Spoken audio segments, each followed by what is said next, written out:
Por eso estamos aquí. No estamos aquí para cumplir con un requisito religioso. No estamos aquí para ponerle un ganchito a la agenda. No estamos aquí para que nosotros podamos sentir algo de electricidad.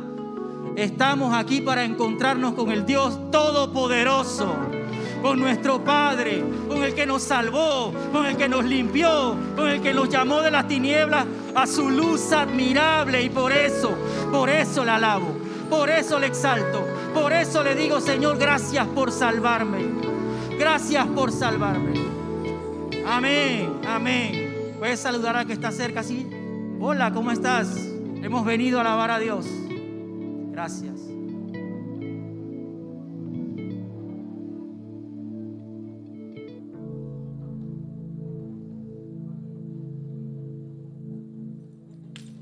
¿Cómo están, hermanos? ¿Cómo la han pasado en esta semana? ¿Sí? El Señor ha sido fiel, ¿verdad? Ha sido bueno. Esta mañana tengo el privilegio de enseñar las Escrituras. Y hoy vamos a estar meditando, reflexionando sobre esa obra salvadora que ha hecho Cristo Jesús en nosotros. Estamos en tiempos, este mes es un mes muy particular. Es un mes de celebración para nosotros, ¿sí o no? No es un mes de tristeza, sino de celebración, porque nuestro Cristo resucitó. Pero este mes también tenemos que meditar en ese proceso y ese cambio que Él ha hecho en nuestras vidas. A veces perdemos de vista eso, porque pasan los años, pasan las décadas para algunos, y ese día que cantamos esta mañana, ese día tan especial, ¿usted se acuerda de ese día tan especial? ¿Quiénes se acuerdan de ese día tan especial? Puede ser que sucedió hace 40 años, hace 30 años, hace 20 años, tal vez pasó hace 10 o hace un año o hace días. Pero ese día, si nosotros fuimos sinceros, si nosotros fuimos honestos con Dios, genuinos, auténticos, ese día nacimos para una nueva vida. Padre, te doy gracias por esta mañana. Gracias por el privilegio que nos das de enseñar tu palabra. Permite que ella, a través del poder del Espíritu Santo, cumpla el propósito por lo cual va a ser enviada. Danos esa receptividad, ese corazón sencillo, sincero, que podamos recibir lo que tú tienes para nosotros, Dios. Te pido por todos aquellos que han llegado aquí por la primera, la segunda vez. Te pido por todos aquellos que todavía están explorando su fe o en el mundo de la fe, con tal de conocerte. Te pido también, Señor, por aquellos que estamos aquí, Señor, desde hace algunos años ya. Queremos estar persuadidos de que esa obra que tú has hecho en nosotros sigue vigente, sigue siendo una realidad en nosotros. En el nombre de Jesús, y todo el pueblo del Señor dice: érase una vez un fariseo. Ese es el título del mensaje de esta mañana. Érase una vez un fariseo. ¿Por qué érase? Porque nadie o muy pocos tienen un diálogo, un encuentro personal con Jesucristo y siguen iguales. Cuando uno tiene un encuentro personal con Jesús, uno cambia, uno es transformado. Por eso cuando nos encontramos con Jesús, ese encuentro es transformacional, causa cambios. Fíjense que para unos esos cambios es para bien, pero aquellos que lo rechazan, ese encuentro no queda en el aire, ese cambio es para mal. Porque delante de Jesús no hay neutralidad. Delante de Jesús no hay neutralidad. No existe la neutralidad frente a Cristo. O lo recibimos o lo negamos. Ya sea que lo digamos con nuestras propias palabras o lo hagamos con nuestros actos. No existe una posición neutral frente a Jesús. No se puede decir, bueno, me cae bien, pero no lo voy a seguir. Me cae bien Jesús. Hay mucha gente que viene a las iglesias porque Jesús le cae bien. Pero delante de Jesús no existe eso. O lo recibimos o lo rechazamos. Y una vez un hombre, dice el texto bíblico en Juan 3, acompáñenme ese texto, ese pasaje. ¿Alguien trajo su Biblia hoy? Vamos a Juan 3. Ese es un capítulo famoso, un capítulo conocido. Dice Juan 3:1.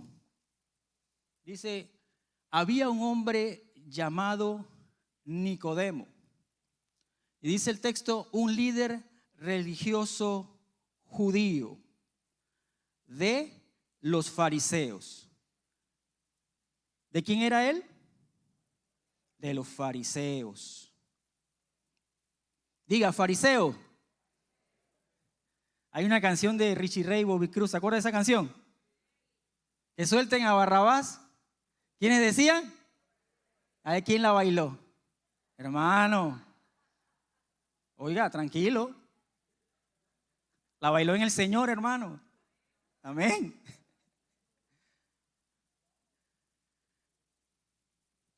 Este hombre, Nicodemo, va a ser el personaje de este mensaje. Hay hombres, mujeres, que igual que Nicodemo, tienen un montón de ideas, pensamientos, ideologías, filosofías, preparados, capacitados, con creencias, con supersticiones, pero por alguna razón que solo la providencia puede explicar, tienen un interés genuino por conocer a Jesús. Tremendo esto, ¿verdad? ¿Cómo actúa Dios en los corazones de la gente? Pero antes de que nosotros podamos hablar de qué o por qué Jesús le habló a este hombre de la forma en que le habló y por qué le dijo lo que le dijo, y para que tenga la fuerza y el impacto esas palabras de Jesús, nosotros necesitamos saber quién es Nicodemo, cómo pensaba Nicodemo, cuál es el trasfondo filosófico, religioso de Nicodemo, porque si no sabemos eso, ¿y quién aquí ha leído Juan 3? ¿Verdad? De hecho es clase de primaria en los caminos del Señor. Pero la riqueza y la profundidad de ese capítulo, principalmente del 1 al 21, solo se puede apreciar si conocemos el trasfondo del receptor de ese mensaje. En esa conversación no mediaron los apóstoles, no mediaron los discípulos. Mira qué privilegio, ¿eh? Lo que me llama la atención también es que Jesús no lo rechazó. Jesús no dijo, oye, tú eres uno de esos fariseos que son tan feos, porque el nombre es feo, sino que le permitió a ese fariseo, a ese seguidor de la ley estricto, llegar y pedir una entrevista. Pero veamos un poquito el tema de los fariseos. Vamos a ver el perfil de un fariseo. Y quitémosle el concepto de lo de hipócrita, eso ya lo sabemos. Lo de gente muy legalista, eso ya lo sabemos. Quiero que veamos cómo se formaba un fariseo, cómo pensaba un fariseo, quitándole las arandelas de lo que ya sabemos. Dice aquí que eran judíos intelectuales y con gran influencia política y social. Enseñaban y defendían su doctrina de forma estricta, consideraban que su pensamiento era superior a los demás. Pertenecían a la clase media y contaban con gran apoyo de comerciantes y políticos. Y les preocupaba mucho el estatus social y la opinión de la sociedad sobre ellos. Así que vemos que era gente intelectual, gente de influencia, gente que tenía una imagen que cuidar, gente que tenía mire, hasta la forma en que ellos se vestían mandaba un mensaje. Ellos no salían como nosotros de la casa dependiendo si íbamos para el súper, si íbamos para el mall, si íbamos para la iglesia. No. Ellos se vestían de saco y corbata todos los días a pleno sol. No, en ese tiempo no existía el saco y la corbata, obvio. Pero es para que entendiésemos un poco cuál era el impacto que tenía la imagen sobre el fariseo. Eran personas que tenían contactos a niveles altos del gobierno, tanto a nivel local con la dinastía de Herodes, herodianos, como a nivel de Roma, con, diríamos, los procuradores como Poncio Pilato. Eran gente que podían matraquear, mover cosas por detrás. Ese era un fariseo. De allí venía Nicodemo. Ahora voy a profundizar un poquito más para que entendamos de a dónde venía todo esto. ¿Cómo era la formación de un fariseo? ¿Cómo es que ellos quedaban creyendo lo que creían? ¿Cómo ellos quedaban criticando a los discípulos y al Señor Jesús porque sanaban el sábado? ¿Por qué criticaban? Porque rompían gavillas en medio del camino para comerlas el día sábado. ¿Por qué criticaban de que los discípulos del Señor no ayunaban? ¿Por qué criticaban que los discípulos del Señor no se lavaban las manos antes de comer? ¿Por qué? Por su formación. Este es supuestamente la foto de un rabino muy famoso, el rabino Hillel. Él fundó una escuela de rabinos. Él y Shammai era su contraparte. Hillel, esta foto según los estudiosos es de él, o un dibujo de él, tenía una escuela rabínica y era la escuela, diríamos, moderada. Y la escuela de Shammai era la escuela rígida y más estricta. Pero fuera como fuera, las dos tenían la misma tendencia. Este teólogo llamado Emil Schurer tiene una obra que se llama Historia del pueblo judío en tiempos de Jesús. Y saco dos extractos que encontré donde se habla de cómo se forma a un discípulo de fariseo o de rabino. Leo textualmente: los más célebres rabinos reunían a su alrededor a los jóvenes deseosos de aprender, a veces en gran número, para comunicarles un conocimiento completo de la extensa y complicada Torá oral. La enseñanza consistía en un continuo ejercicio memorístico. Ahora les explico eso de la Torá oral. Hay dos Torá para los judíos. Está la Torá escrita, que es el libro de Génesis hasta el libro de Deuteronomio, el Pentateuco. De allí, los genios rabinos encontraron que hay aproximadamente 613 mandamientos. Imagínense, se pusieron a buscarlo uno por uno. Pero no contentos con eso, la tradición rabínica dice que Dios se sentó con Moisés. Esto es invento porque es extrabíblico, ¿ok? Pero ellos creen eso. Por causa hasta de un versículo, lo sustentan con un versículo en Éxodo. Y dice que Dios se sentó con Moisés para hablarles de algunas leyes que tenía que pasar de generación en generación de forma verbal. Al momento que el pueblo judío quedó disperso por la invasión de Babilonia en el 586, tuvieron que ver cómo hacían para que esa tradición oral se escribiera y no perder los registros de lo que la gente se pasaba de generación en generación. Entonces escribieron y inventaron o diseñaron un escrito que se llama la Mishnah. La Mishnah.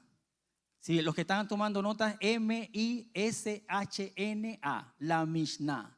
Esa es la ley oral, lo que dice ahí, la Torah oral. ¿Y qué hacían la Mishnah? Escribían, diríamos, como una reglamentación del Pentateuco. ¿Sabe que en las leyes en Panamá, no he escuchado eso, no sé si usted lo ha escuchado, pero cuando se hace una ley hay que reglamentarla, ¿sí o no? Los abogados que están aquí me ayudan en eso, ¿verdad? Hay que reglamentarla, hay que ponerle los brazos, las piernas a esa ley. Bueno, Dios no les había pedido eso a ellos, pero ellos mismos la inventaron. Y solamente en el tema de guardar el sábado, escuche lo que le estoy diciendo porque esto es muy importante para lo que viene ahora.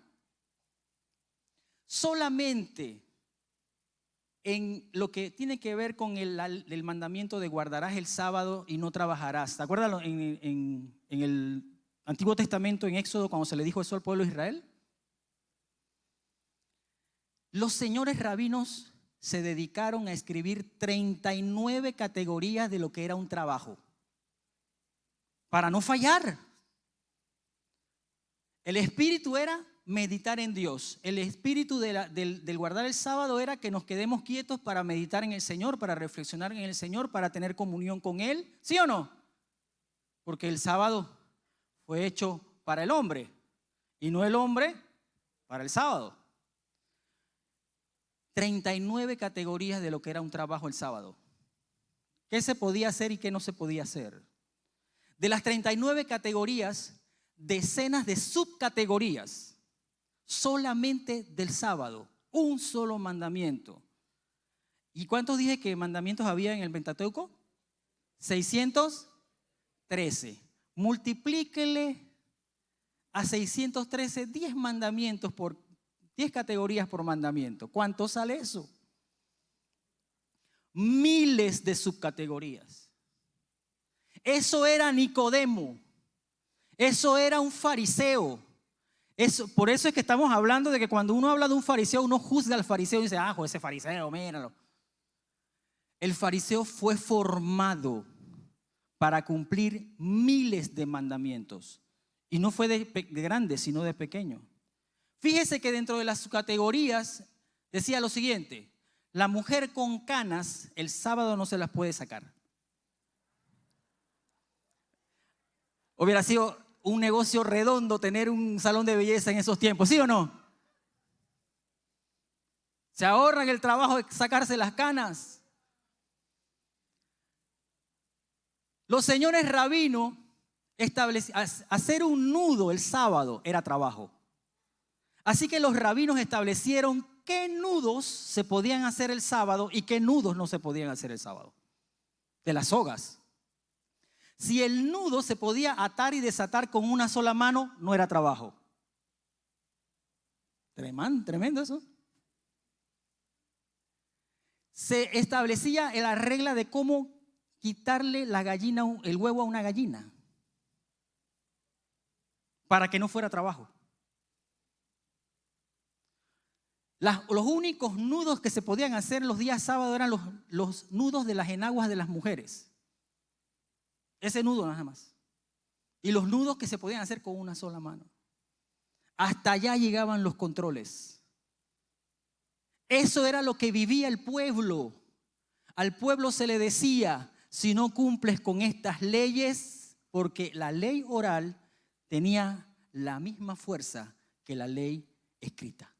Para ellos era lo mismo, porque supuestamente Dios se lo había dicho al Moisés. Cierro con esto. Este punto. Dice Emil Schurer en una cita, está citando la Mishnah directamente.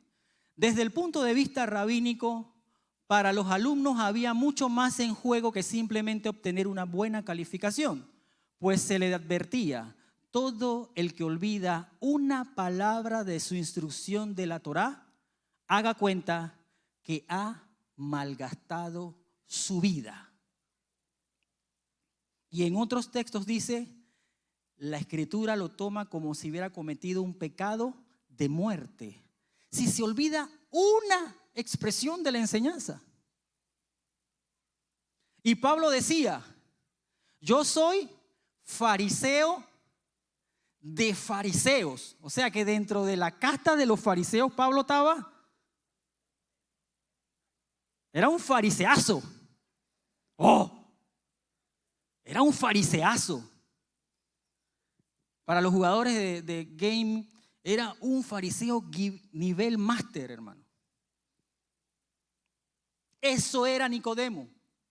Ahora entendemos por qué estos hombres eran así.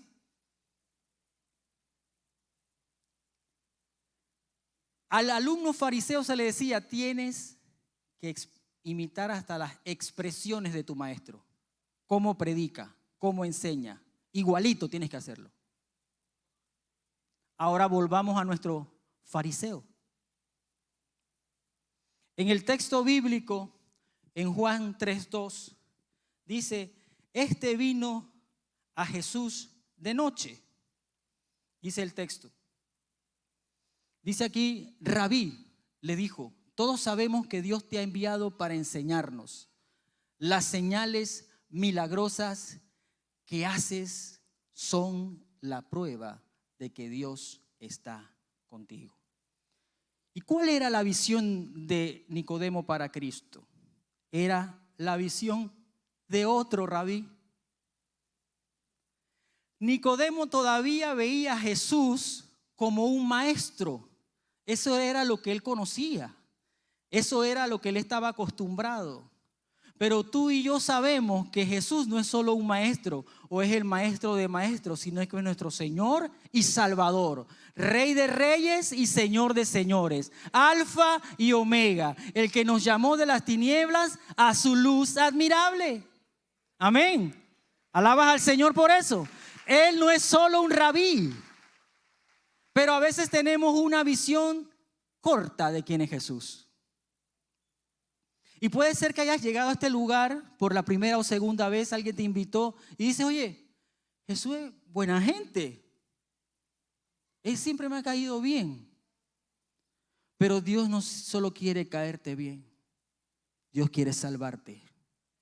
Dios quiere hacerte una nueva criatura. Dios quiere hacer un cambio en tu vida.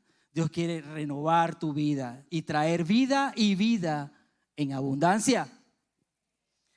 Y aquí vemos a Nicodemo viendo a Jesús como un rabí. Y viene el versículo que es como si le hubieran metido un papayazo a Nicodemo en la cabeza.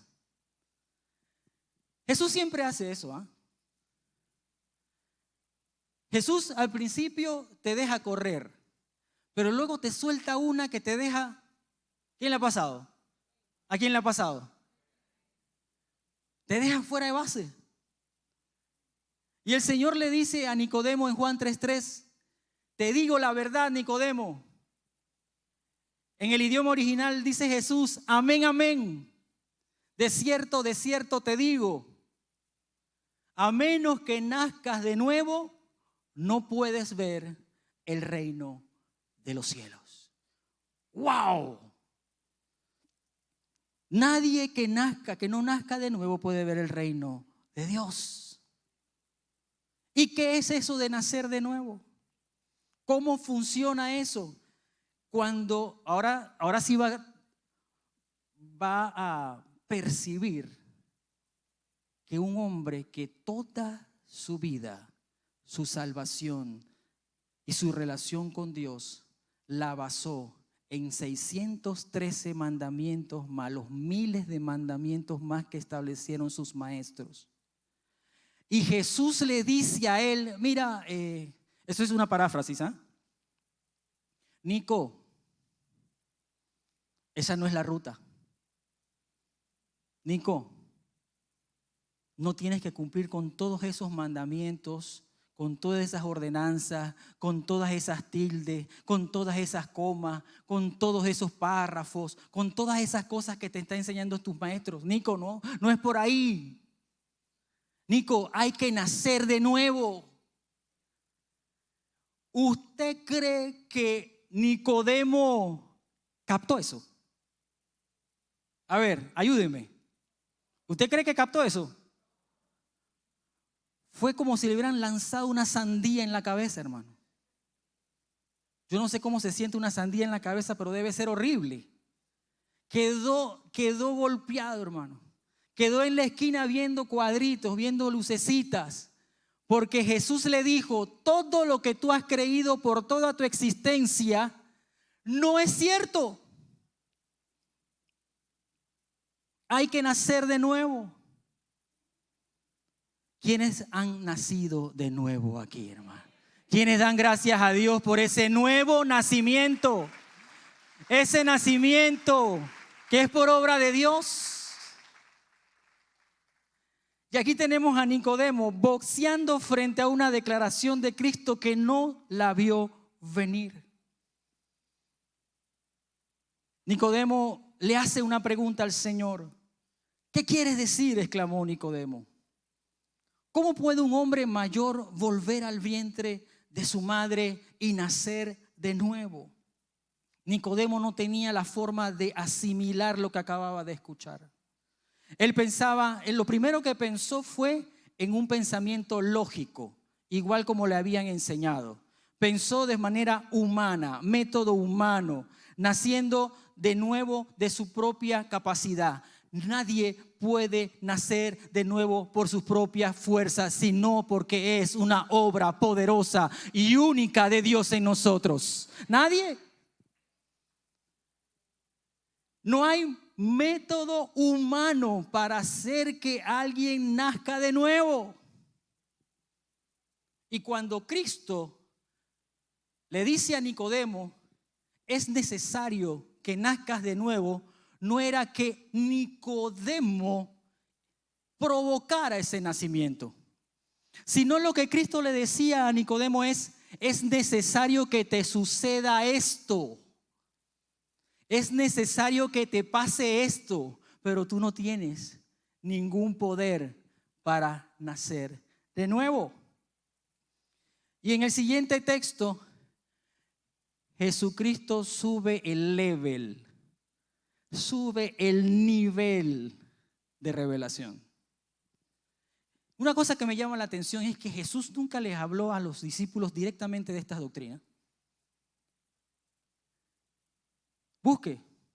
Busquen el Evangelio. A ver, haga un repaso en su mente. ¿A quién le estableció eso así, a ese nivel como se lo estableció a Nicodemo?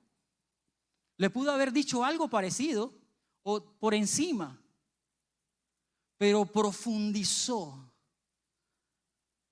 Juan escribe este Evangelio ya al final de su vida.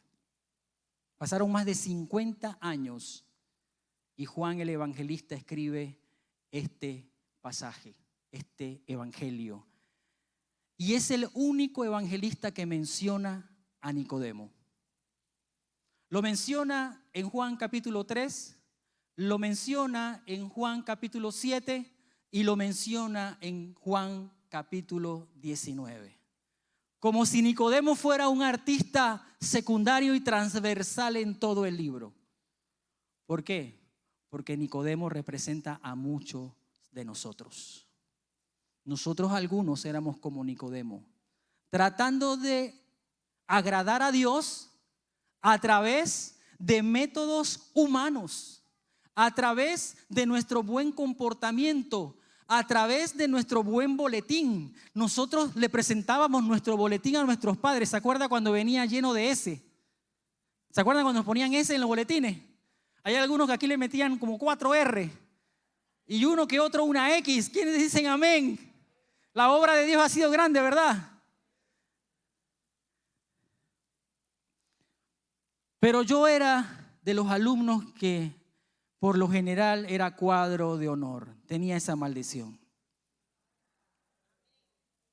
Porque todo el mundo se me pegaba para darle la copia. yo no era creyente, era un chico común y corriente. Y traía a la casa el boletín. Mi papá era un hombre que decía, yo no miro ejercicio, yo no miro trabajos desde tercer grado.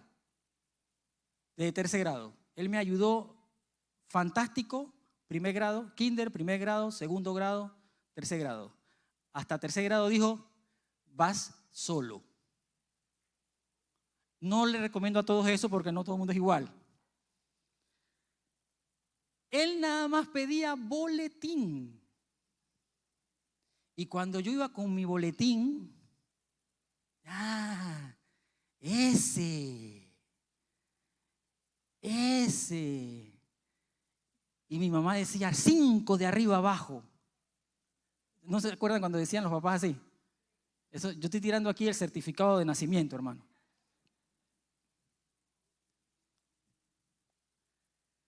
Pero delante de Dios las S ni los 5, nada de eso funciona, hermano. Delante de Dios no hay nadie que pueda decir yo me lo gané, yo nací de nuevo por mi mérito, yo me merezco la salvación, sino que es por gracia, por gracia, por gracia somos salvos. Y eso no es de nosotros, sino que es don de Dios, don de Dios. Dile al que está a tu lado, es don de Dios, es don de Dios. Nadie puede decir, Señor, tengo pura S, tengo puro 5.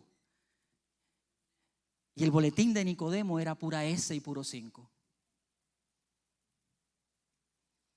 Y Jesús sube el nivel y dice, Jesús le contestó, te digo la verdad, nadie puede entrar en el reino de Dios si no nace, vuelve, de agua y del Espíritu.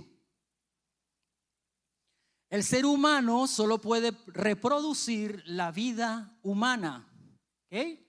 Nacer como todos los seres humanos. Pero la vida espiritual nace del Espíritu Santo. Así que no te sorprendas, porque lo veo sorprendido, cuando te digo, tienen que nacer de nuevo. ¿Y qué quiere decir esto de nacer del agua y del Espíritu? Oiga, todo mundo se salta ese pasaje porque nadie se quiere complicar la vida. Uno entiende lo del Espíritu, pero lo del agua, ¿y eso cómo es? Mire, los grandes estudiosos se han dado guante en los libros acerca de esto. Pero llego a la conclusión que el agua tiene que ver con sumergirse y tiene que ver con la figura del bautismo, pero principalmente tiene que ver con sumergirse en las aguas del arrepentimiento. Producto de una acción de la palabra, que también un elemento, la palabra se representa también en la Biblia como agua. Amén.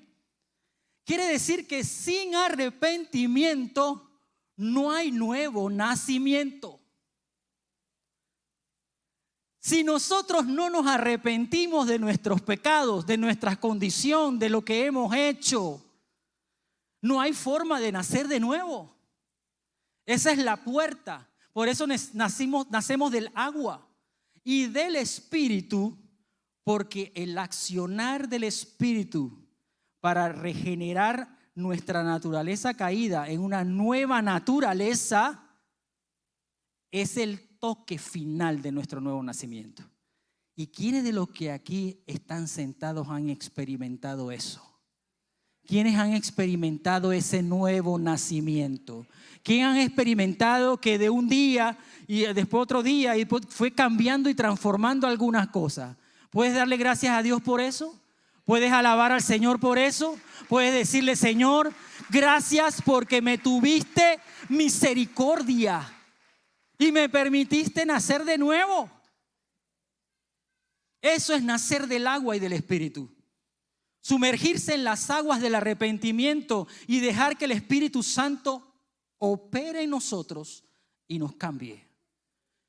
Porque la vida espiritual, y lo subrayé, nace del Espíritu Santo. No hay acción física, humana. No hay esfuerzo humano que pueda generar vida espiritual. Por eso nosotros tenemos que ponernos delante del Señor en oración. Presentarnos delante del Señor en adoración. Sumergirnos en la Escritura. Porque la vida espiritual y donde el Espíritu Santo opera es en esos momentos en que nosotros entramos en comunión con Dios. Cuando nosotros dejamos la comunión con Dios a un lado, ¿qué opera? El que alimenta la carne cosecha carne.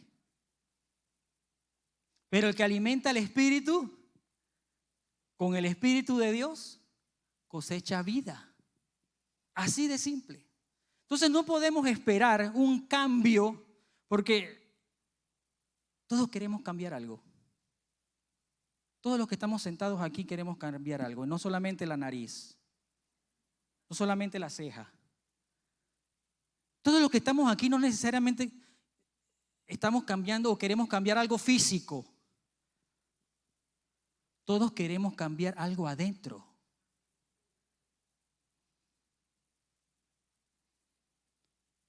Todos tenemos un anhelo, Señor, yo quiero cambiar en esto. La ira me consume. El chisme me agarra y me atrapa. ¿Quiénes dicen amén?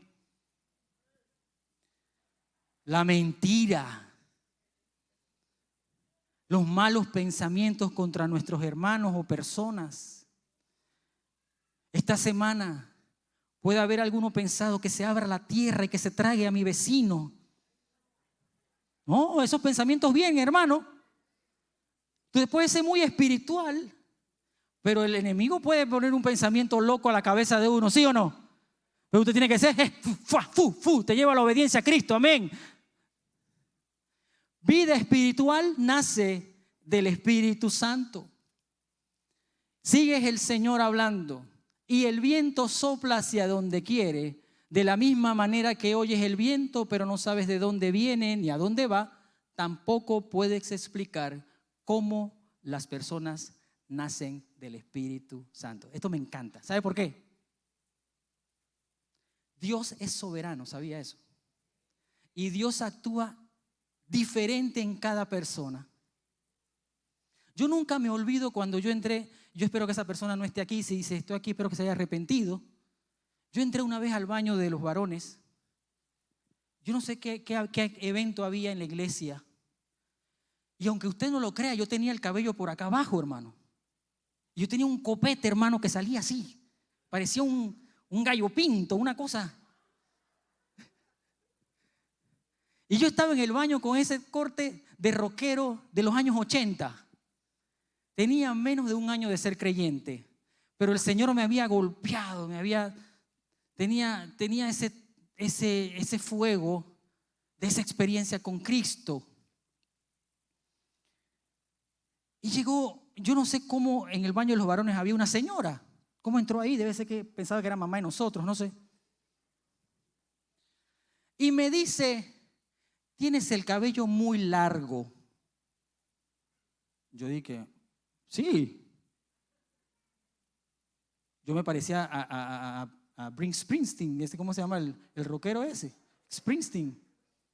Bruce Springsteen. Ah, está clarita, hermana.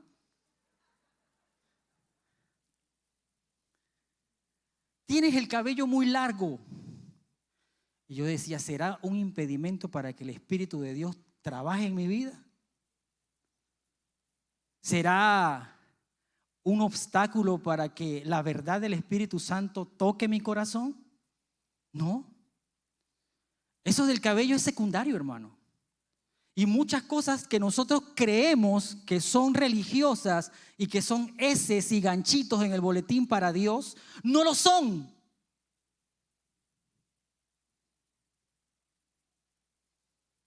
Por eso el viento sopla. Y nadie detiene al viento. Solamente podemos ver el efecto del viento. ¿Sí o no? En este verano ha soplado el viento en algún momento, ¿verdad? Y usted ha visto esos árboles cómo hacen, cómo se mueven. ¿Quiénes somos nosotros para juzgar la obra del viento en el corazón de un ser humano? ¿Quiénes somos nosotros para decirle, mira, para convertirte, no sé en qué, si en cucarachas, si en sapos, si en... Tienes que pasar por este paso. Jesús nos está hablando que ninguno de nosotros está aquí hecho en serie, porque Dios y el Espíritu Santo es personalizado para cada uno. El Espíritu Santo tiene un trabajo secreto en cada uno. Y usted dice, bueno, yo tengo hijos, tengo una madre, tengo un familiar, que yo no sé cómo Dios está trabajando en esa vida. Y usted dice, yo quisiera que viniera aquí al culto, se sentara y levantara las manos igualito que yo. Y que sea una copia mía. Y yo le voy a decir, hermano, con el respeto que usted se merece y con el respeto que se merece este púlpito, hay gente que va a irse al cielo que nunca logró sentarse en esa banca. Si nosotros nos logramos sentar en esa banca, que es por gracia de Dios, pero va a haber gente que el Señor va a salvar afuera de esa puerta, porque el viento sopla hacia donde quiere. Y la obra de Dios es así. A veces queremos que nuestros hijos sean iguales a nosotros, con el mismo nivel de fe. Tenemos que seguir orando por ellos, ¿sí o no? Porque el nacimiento es obra de Dios. El nuevo nacimiento es obra de Dios. ¿Qué nos toca hacer a nosotros? Orar. ¿Qué nos toca hacer por orar por ese familiar que está en casa? Seguir orando. Y que Dios lo alcance allí. Si llegó aquí, gloria a Dios, hermano. Si llegó al grupo pequeño, gloria a Dios. Si llegó a la escuela bíblica, gloria a Dios. Si llegó a la reunión de los niños, gloria a Dios. Pero si no llegó y llegó al reino de Dios, gloria a Dios. ¿Puedes dar una alabanza al Señor? Gloria a Dios. El preso, el criminal que estaba en la cruz con Cristo, no llegó a la sinagoga nunca. Pero nació del agua y del Espíritu. El preso le dijo a Cristo, Señor, cuando estés en tu reino, acuérdate de mí. Eso es el agua, convictado. Eso es el Espíritu que convicta. Y el Señor, ¿qué le responde? Te aseguro que hoy, ya, now, en inglés. Hoy estarás conmigo en el paraíso. Oiga, se robó hasta la salvación, aleluya. Se robó la salvación en el último minuto. Mira, si alguien jugó vivo para bien, fue el preso ese que estaba quintado en la cruz, hermano. ¿Amén o no amén? Pero nosotros, hermano, tenemos más privilegio. Podemos venir aquí, alabar al Señor, ver a nuestros hermanos. Pero tenemos que estar claros de que el Espíritu Santo sopla como quiere. En Juan 13, 14 y 15, sigue adelante el texto. Dice Jesús, y así como Moisés levantó la serpiente de bronce en un poste en el desierto, así deberá ser levantado el Hijo del Hombre para que todo el que crea en él tenga vida eterna.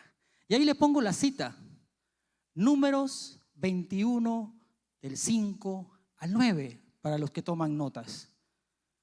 El pueblo de Israel recibe una instrucción de parte de Dios y le dice, mira, en vez de agarrar por el charcot, levanta el campamento y nos vamos por la ruta más larga. Oiga, cuando Dios da esas instrucciones locas, a veces uno queda fuera de base. ¿Y qué pasó con el pueblo? Estaba molesto, empezó a quejarse, empezó a decir: mira, Moisés, ¿por qué nos pones a hacer esa ruta tan larga? Y encima nos das puro conflay toda la mañana, conflay en la mañana, conflay al mediodía, conflay en la tarde. Imagínese usted comiendo conflay todos los días. Conflay sancochado, conflay frito, conflay al aceite, conflay con aceite de olivas para darle un toque mediterráneo. Pero era conflay. Así es que percibimos, ¿verdad? Por eso es que el pueblo estaba quejándose. Pero ese conflay venía del cielo. Ese conflay tenía un trato con el pueblo. Ese conflay, a veces cuando Dios nos da conflay, nosotros necesitamos decir al Señor: gracias por tu conflay, gracias por ese conflay, gracias que por lo menos tengo conflay. Y no estar quejándonos conflay en la mañana. Si fuera de animalitos, por lo menos, de su carita. No, era de dieta, sin gluten.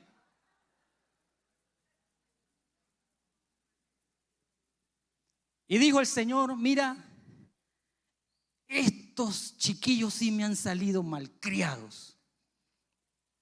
Esa fue la última vez que el pueblo se quejó delante del Señor. Números 21 de 5 al 9. ¿Y qué hizo el Señor?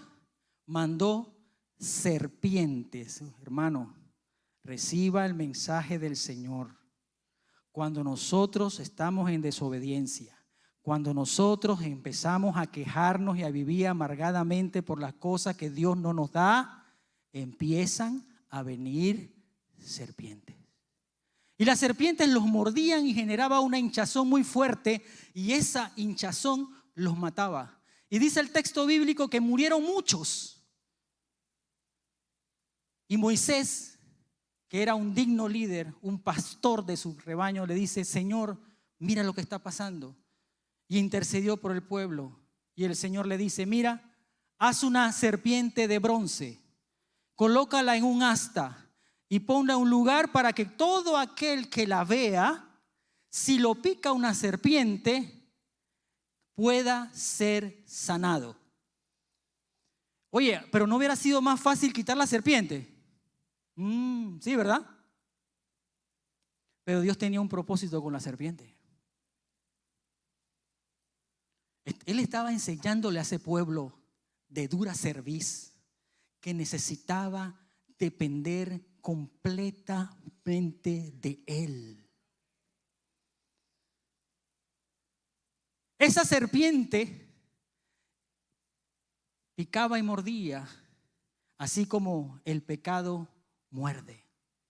Y Jesús dice: debo ser levantado igual que esa serpiente, para que cuando el pecado los muerda, ustedes me miren a mí, vayan al trono de la gracia y encuentren misericordia para el oportuno socorro. Porque la palabra dice que si alguno hubiese pecado, abogado tenemos para con el Padre, a Jesucristo el justo, y que Él nos limpia de todo pecado y de toda maldad. ¿Amén o no amén? ¿Amén o no amén? Por eso tenía que ser levantado. Miren la serpiente, miren a Cristo. Todo eso se lo está diciendo a un hombre que se sabe la letra, pero no se sabe el espíritu de la letra. Y viene el texto, diríamos, cúspide de este capítulo. Pues Dios amó tanto al mundo que dio a su Hijo, a su único Hijo, para que todo el que crea en Él no se pierda, sino que tenga vida eterna. Yo soy más que esa serpiente en el desierto. Yo soy más que ese remedio que se levantó en el desierto para sanar de las serpientes que picaban. Yo puedo sanar toda herida. Yo puedo limpiar todo pecado. Yo puedo restaurar toda vida, todo matrimonio, todas las emociones. Puedo hacer más allá. Por eso fui levantado. Por eso fui dado al mundo. De tal forma Dios te amó a ti, te amó a ti, te amó a ti, te amó a ti, te amó a ti, me amó a mí, les amó a ellos de tal forma que dio a su Hijo. No lo dio para que lo subieran en un estrado, no lo dio para que lo pusieran en una silla de honor, lo dio para que fuera vilipendiado, maltratado, ofendido, golpeado y crucificado. ¿Hubieras dado tu hijo para eso? ¿Hubiéramos dado nuestros hijos para eso? Porque el Padre nos amó, dio a su Hijo. Por eso Juan 3:16 no se puede desligar de todo el capítulo. No se puede desligar de un hombre que estaba acostumbrado a ganarse el favor de Dios según él, cumpliendo miles de mandamientos hechos por hombres también.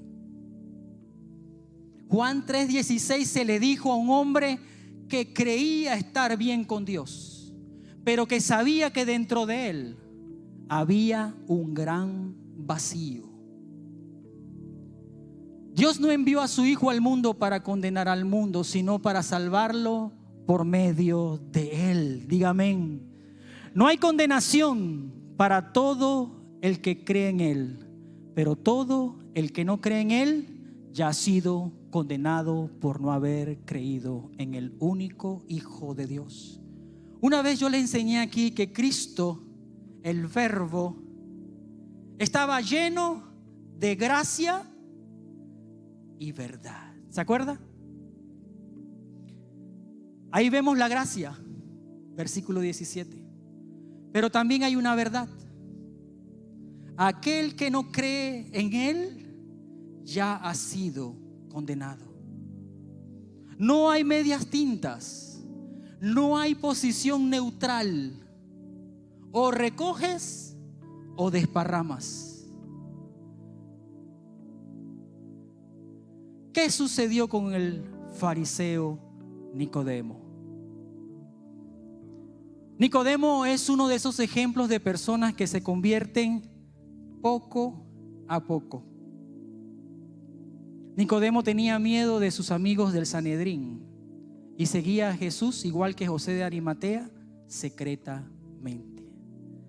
Pero en el momento cumbre, cuando Cristo es levantado, ¿qué hicieron los discípulos? Salieron corriendo. Solo Juan fue uno de los que se quedó cerca de la cruz, y algunas mujeres. Y Nicodemo, el que quería ganarse el cielo con las heces y los hincos de la ley, ese día demostró ser más valiente que los discípulos. Mientras Pedro decía: mira, yo te voy a defender, le voy a meter un jab de izquierda al sumo sacerdote y un gancho al centurión romano. Y a la hora de los hornos negó a Cristo. Y todos los demás salieron corriendo. Dice el texto en Juan 19, 39 al 40. Lo acompañó Nicodemo. ¿A quién acompañaba? A José de Arimatea, el hombre que había ido a ver a Jesús de noche. Llevó consigo unos 33 kilos de ungüento perfumado, una mezcla de mirra y aloe, digna solamente esa cantidad para embalsamar o ungir un rey. Nicodemo llevó la cantidad para ungir a un rey, porque ese era la prueba de que ya Cristo reinaba en el corazón de Nicodemo. Ese Nicodemo que antes pensaba que la ley lo salvaba, ahora se atrevió a desafiar al Tribunal Supremo de Justicia de Israel para asuntos religiosos y decir: yo creo en él. Él no sabía si iba a resucitar todavía o no, pero decía: yo creo en él. De acuerdo con la costumbre de los entierros judíos, envolvieron el cuerpo de Jesús untado con las especies en largos lienzos de lino. Érase una vez un fariseo. Érase una vez un borracho. Érase una vez un vicioso. Érase una vez una practicante de hechicería. Érase una vez una creyente de supersticiones, de cartomancia. Érase una vez una persona que vivía solamente envuelta en la tristeza y en la soledad. Érase una vez una persona sin propósito. Érase una vez. ¿Cuál es su érase una vez? ¿Recuerda? ¿Qué era yo antes de Cristo? Recuérdelo. Érase una vez ¿qué? ¿Qué era? ¿Qué era antes de Cristo? Érase una vez